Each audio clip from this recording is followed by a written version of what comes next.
Tara guys, basa tayo kapalaran. Guide ko lang to. Pero kung Sagittarius kayo guys, sige, apply nyo rin sa inyo kung pwede. Yung magandang positive lang ang kuhanin nyo.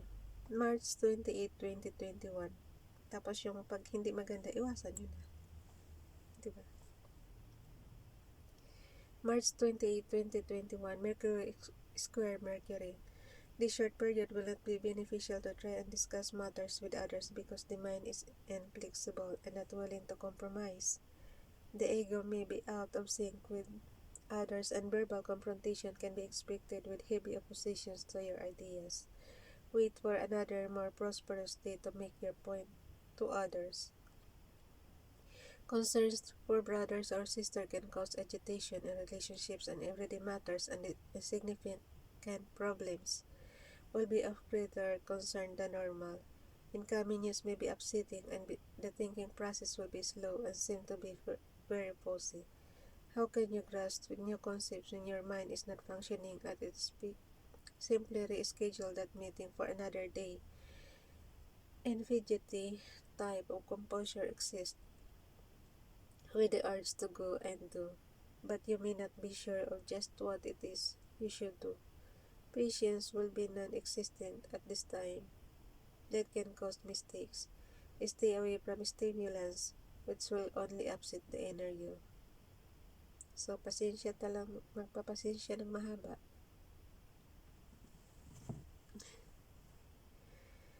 March 29, 2021.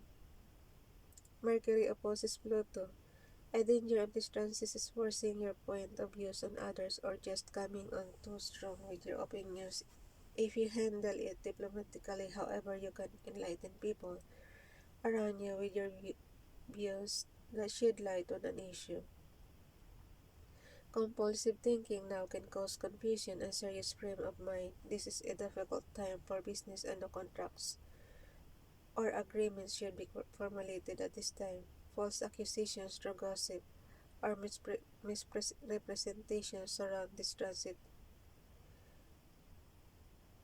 and there are no winners in debates, so reschedule them for a more prosperous time. Beware of telling others what is wrong with them. They can easily be offended. So, sarilinin mo na lang guys kung meron kang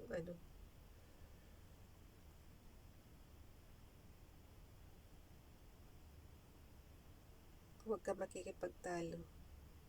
Ayan po, false accusations through gossip. So, iwasan mo na. Conditions are right for fraudulent misrepresentations, and the possibility for tips or misunderstanding is very high. This is a good time to avoid people trying to sell you anything over the phone. So, huwag mag-entertain ng tawag para hindi matukso na bumili. March 30, kasi merong iba na talagang i-convince ka. Pag di ka makatanggi, so yun.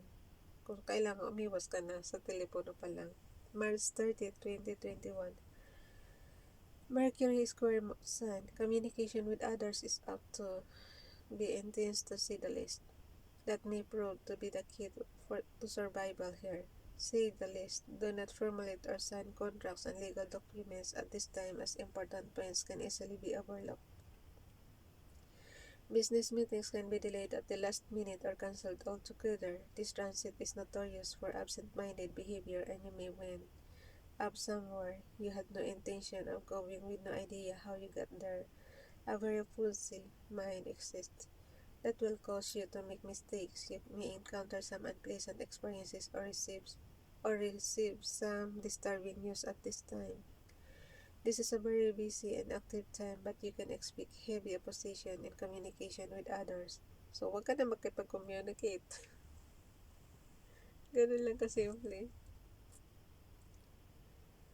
Avoid making any promises, forming contracts or agreements now because they are likely to fall apart as fast as they started. March 31, 2021. Venus sextile Mars. Popularity can easily soar. Ako guys, halimbawa ito, di ba, advanced masyado to. yung totoong araw, binabalikan ko siya pag panood dyan sa video, ganun lang. So, na ano ko, na may pattern pa rin ako, kahit advance tayo magbasa. March 31, 2021, Venus sextile Mars. Popularity can easily soar with the opposite sex now, and mixing business with pleasure can be successfully integrated. Huwag. Do not mix business with pleasure dapat. Ayan na nakalagay guys. Venus sextile Mars. Sa 31 ng March yun eh.